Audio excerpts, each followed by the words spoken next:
بسم اللہ الرحمن الرحیم۔ السلام علیکم، میں ہوں سائرہ اوان اور آپ دیکھ رہے ہیں AKS نیوز۔ خبر شامل کرتے ہیں لاہور سے، ہمیں رپورٹ کر رہا ہے عالم خان سواتی۔ پاکستان تحریک انصاف کا چیئرمین عمران خان کی کال پر آج پنجاب گورنر ہاؤس کے سامنے پاکستان تحریک انصاف کے ورکرز نے احتجاج کیا، جس میں ہزاروں کی تعداد میں لوگوں نے شرکت کی اور چیئرمین عمران خان نے احتجاج سے خطاب کیا۔ کے بعد ہم آج ادھر کھڑے ہیں جدھر آپ کسی شعبے سے، طبقے سے پوچھ لیں، بزنس مین سے پوچھ لیں، تاجروں سے پوچھ لیں، ایکسپورٹر سے پوچھ لیں، کسانوں سے پوچھ لیں، مزدوروں سے پوچھیں، تنخواہ دار لوگوں سے پوچھ لیں، کوئی پاکستان کا طبقہ، ریل اسٹیٹ والا پوچھ لیں کہ کدھر پاکستان کھڑا تھا 8 مہینے پہلے اور کس اندھیرے کے اندر آج پاکستان جا رہا ہے، اور ہم کیوں اپنی گورنمنٹ کا سوچ رہے ہیں گرانے کا، اور کیوں ہم یہ ڈیزالو کرنے کا ہم نے کیوں فیصلہ کیا؟ کیونکہ ہمیں خوف ہے کہ اگر اس ملک میں جلدی الیکشن نہ کروائے گئے، یہ ملک جس تیزی سے تباہی کی طرف جا رہا ہے سب کے ہاتھ سے نکل جائے گا۔ میں آج اپنے سارے اداروں سے بات کر رہا ہوں، اپنی عدلیہ سے، اپنی ملٹری اسٹیبلشمنٹ سے، اپنے بیوروکریٹ سے، میں ہر طبقے سے آج بات کر رہا ہوں کہ یہ عمران خان کی جنگ نہیں ہے، یہ ہم سب کی جنگ ہے۔ ہاں، میں ان کی جنگ نہیں ہے جن کے پیسے باہر پڑے ہوئے ہیں، جن کی دولت باہر پڑی ہے، جو آتے ہیں پاکستان میں ڈیل کرتے ہیں، NRO کرتے ہیں، پاکستان آ جاتے ہیں، اور یہاں سے جب لوٹ مار ہو جائے اور پکڑنے کی کوئی حساب کوئی پوچھتا تھا، کوئی احتساب ہوتا تو باہر بھاگ جاتے ہیں اور پھر ڈیل کر کے واپس آ جاتے ہیں۔ ان کے علاوہ میں باقی پاکستانیوں سے آج بات کر رہا ہوں۔ دیکھیں، ہم نے بڑے مشکل 8 مہینے گزارے ہیں۔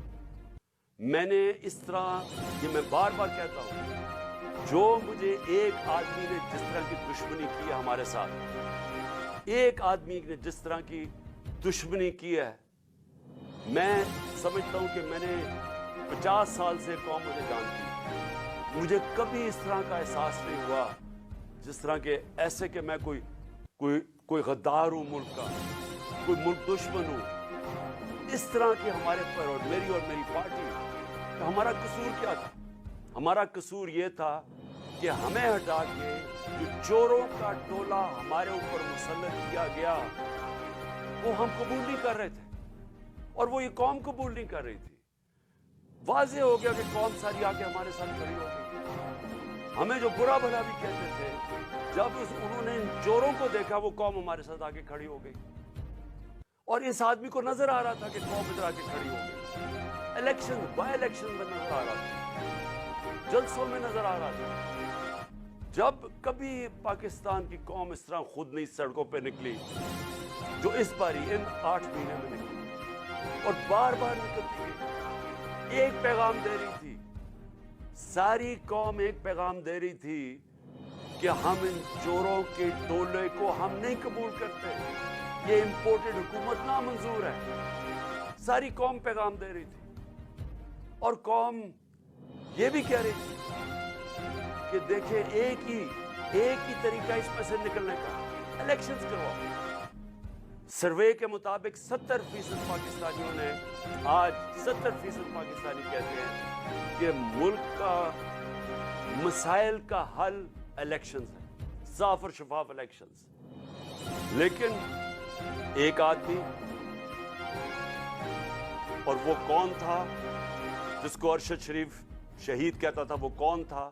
وہ ایک آدمی وہ فیصلہ کر بیٹھا تھا کہ جناب میں نے اس پارٹی کو ختم کرنا ہے، عمران خان کو ختم کرنا ہے، ڈسکوالیفائی کسی طرح کرنا ہے، کیسز کرنے ہیں، میری پارٹی کے اوپر کیسز کرنے ہیں، میرے لوگوں کے اوپر، جو شہباز گل سے کیا گیا، جو اعظم سواتی سے کیا گیا، جو جمیل فاروقی، جو ارشد شریف جیسے لوگ، جو یہ سمجھتے تھے کہ ہماری حمایتی ہیں، یا وہ ہمارے لیے لکھ رہے ہیں یا ہمارے لیے بول رہے ہیں، ان سب پہ تشدد کیا گیا، سوشل میڈیا کے لوگوں کے اوپر جو کیا گیا، ظلم کیا گیا، اور پھر مجھے آخر میں پلان بنایا گیا کہ مجھے راستے سے ہٹایا جائے، جب پتا چلا کہ کوئی کیس بھی کام نہیں کر رہا, الیکشنز دھاندلی کے باوجود بھی ہم جیت رہے ہیں, تو پھر فیصلہ کیا گیا کہ مجھے مار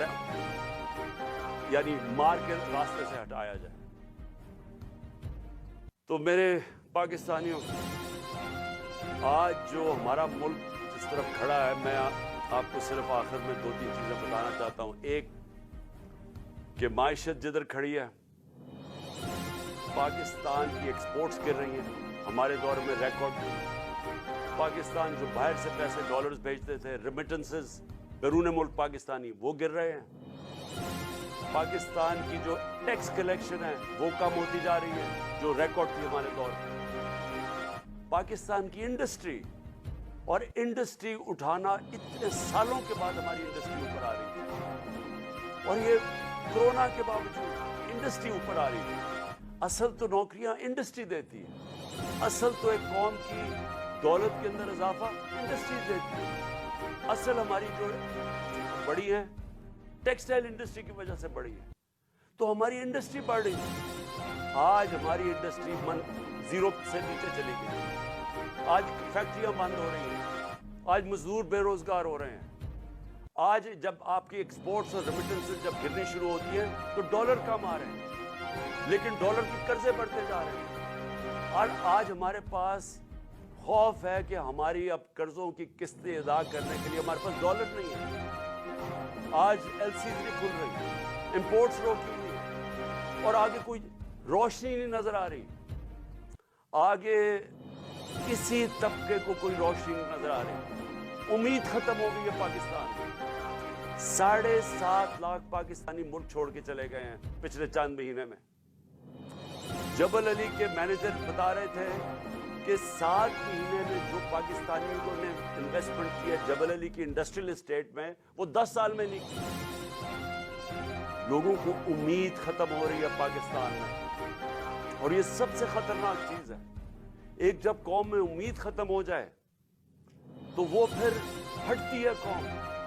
اور یہ کیونکہ سارے تو نہیں باہر جا سکتے, تو مجھے جو اس وقت میں اپنی ساری جو پھر سے میں بات کرتا ہوں, میں سارے اداروں سے بات کر رہا ہوں, ہر طبقے سے بات کر رہا ہوں, مجھے جو اس وقت کہنا ہے وہ یہ کہ دیکھیں, آج ایک چیز نہیں ہے جو پاکستان کی ان 8 مہینوں میں بہتر ہوئی, جو ایک آدمی کا فیصلہ تھا. ایک چیز بہتر نہیں ہوئی. آج ذرا دیکھیں دہشت گردی, پاکستان میں دہشت گردی دیکھیں.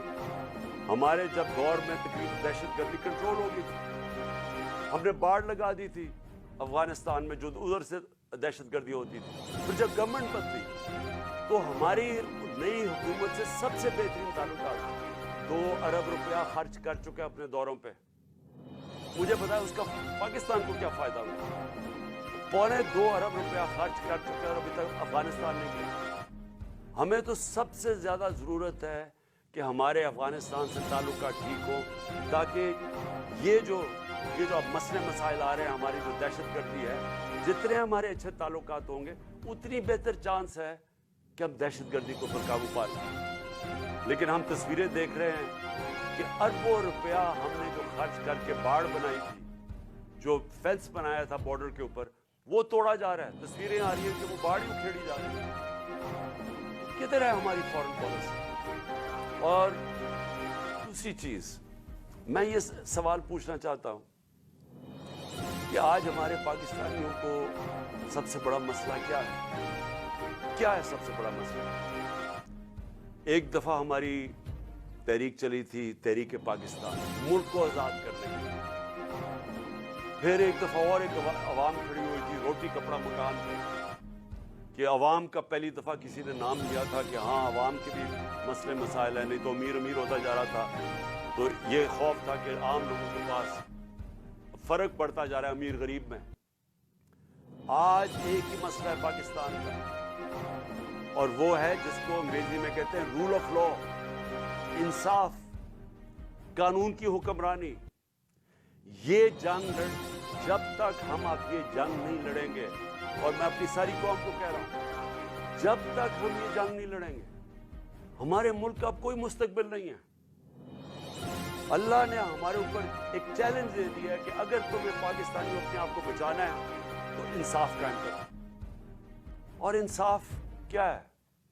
انصاف کا مطلب یہ ہے کہ قانون کے اوپر کوئی نہیں ہے۔ میں جو بار بار حدیث آپ کو بتاتا ہوں، نبی صلی اللہ علیہ وسلم نے تقریباً 1500 سال پہلے کہہ دیا تھا کہ طاقتور اگر چوری کرے اور اسے نہ پکڑو اور کمزور کو جیل میں ڈالو چور کو، وہ قوم تباہ ہو جاتی ہے۔ ہم تباہی کی طرف جا رہے ہیں اگر ہم اس ملک میں انصاف نہیں قائم کرتے۔ آپ کے سامنے اعظم سواتی ہے، کس چیز کے اوپر اس کو سزا مل رہی ہے؟ کہ کیا اس نے کہا کہ جنرل باجوہ نے اینا روٹو دیا ہے؟ کیا اس کے اوپر سزا مل رہی ہے ایک سینیٹر کو کہ اس کو ظلم کیا؟ اس کو جو یعنی کوئی تصور کر سکتا ہے کہ ایک 75 سالہ آدمی، ایک معتبر، ایک شہری جس نے باہر پیسے بنا کے پاکستان آیا ہے، اپنی انویسٹمنٹ کی ہے، اس سے جس طرح انہوں نے مارا بچوں کے پوتوں کے سامنے، اور پھر اس کو جو ننگا کیا، پھر اس کی بیوی کے سامنے گندی ویڈیو ڈالی، ہمیں یعنی میں سوچتا ہوں کہ اللہ ہم کتنا اور گریں گے؟ یہ جس ایک آدمی نے فیصلہ کیا ان چوروں کو مسلط کرنے کا، ہمارے سے یہ چور ہضم کروانے میں ہم کتنا اور نیچے گریں گے؟ کیا کیا نہیں ہوا کہ گندی ویڈیوز، کوئی آڈیوز نکل رہی ہیں، بچے ہمارے دیکھ رہے ہیں، سارے سوشل میڈیا پہ گن دیکھ رہے ہیں، صرف اس لیے کہ کسی طرح بلیک میل کیا جائے اور کسی طرح یہ ہم ان چوروں کو ہضم کر لیں کہ ہم کہیں جی یہ جو چور اوپر آپ نے مسلط کیے ہیں، جو کہ جنہوں نے 30 سال سے ملک کو لوٹ رہے ہیں، وہ لوگ جو کہ 60% کی ہے اس ملک کی، کہ ان کو خوف آیا ہوا ہے، ساری ان کا ایک 1 پوائنٹ ایجنڈا ہے چوری بچانے کے لیے۔ پہلے چوری کرو، پھر اس چوری کو بچاؤ۔ پہلے چوری کر کے ملک کو نقصان پہنچاؤ، پھر چوری بچانے میں ملک کو نقصان پہنچاؤ۔ انہوں نے جو امینڈمنٹ پاس کی ہے پارلیمنٹ میں، انہوں نے وائٹ کالر کرائم اس کو لائسنس دے دیا۔ آج انہوں نے ناممکن کر دیا ہے کہ جو پیسے والے آدمی جو چوری کرے گا، ناممکن ہے کہ آپ اس کو پکڑ سکیں۔ نیب کے قوانین انہوں نے ایسے بنا دیے ہیں کہ انہوں نے لائسنس دے دیے چوری کے لیے، اپنے آپ کو بچانے کے لیے ملک کا بیڑا غرق کیا ہے۔ اور آج سوال کیا ہے کہ ساری قوم کو پتہ ہے، سارے جو چاہے وہ اکانومسٹ ہے، چاہے وہ بزنس مین ہے، چاہے وہ پروفیشنلز ہیں، سب کو پتہ ہے کہ اس وقت اس دلدل سے نکلنے کا صرف ایک راستہ ہے، صاف اور شفاف الیکشن۔ لیکن یہ جو دو چور ہیں اور ان کے ساتھی جو ہیں، یہ الیکشن نہیں ہونے دیں گے۔ اپنی ذات کے لیے ملک کی ان کو کوئی فکر نہیں ہے، کیونکہ ان کا پیسہ باہر پڑا ہے۔ ان کو کوئی فکر نہیں ہے کہ اگر ملک نیچے جاتا ہے انہوں نے باہر بھاگ جانا۔ میں پھر سے آخر میں اپنے اداروں سے پوچھتا ہوں کہ کیا آپ کو ملک کی فکر ہے یا نہیں فکر؟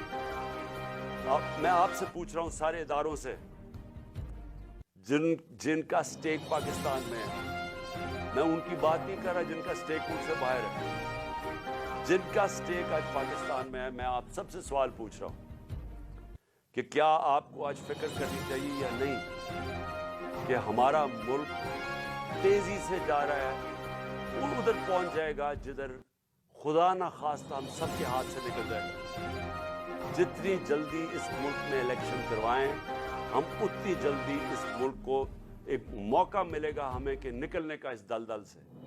جب تک سیاسی استحکام نہیں آتا، پولیٹیکل سٹیبلٹی نہیں آتی، اکنامک سٹیبلٹی نہیں آ سکتی۔ اس وقت نہ باہر کے ملکوں کو، نہ باہر کی فائنینشیل انسٹیٹیوشنز کو کوئی اعتماد رہ گیا ہے اس گورنمنٹ کے اوپر، نہ اس ملک کے انویسٹرز اور بزنس مین کو اعتماد رہ گیا اس حکومت کے اوپر۔ تو صرف ان دو چوروں کی چوری بچانے کے لیے، اور وہ کیونکہ ڈرے ہوئے ہیں کہ الیکشن اگر وہ ہار گئے تو ان کی پھر سے ان کا این آر او جو انہوں نے لیا وہ نہ چلا جائے، سارا ملک کو انہوں نے گروی رکھا ہوا ہے۔ تو میں آج سارے